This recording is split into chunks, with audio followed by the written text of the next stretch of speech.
ఏటిగట్టు చెబుతుంది అడుగు మన చేపవేట కథలు, మర్రి చెట్టు చెబుతుంది పంచుకొని తిన్న సర్ది రుచులు, చెరుకు తోట చెబుతుంది అడుగు ఆనాటి చిలిపి పనులు, టెంట్ హాల్ చెబుతుంది ఎన్టీఆర్ స్టంట్ బొమ్మ కథలు, పరుగెడుతూ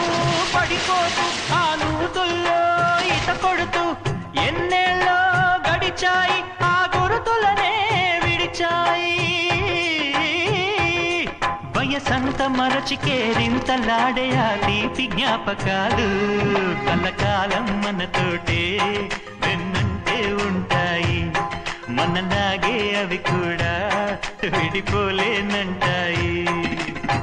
నీసమున్న నేస్తమా నీకు రోషమెక్కువా, రోషమున్న నేస్తమా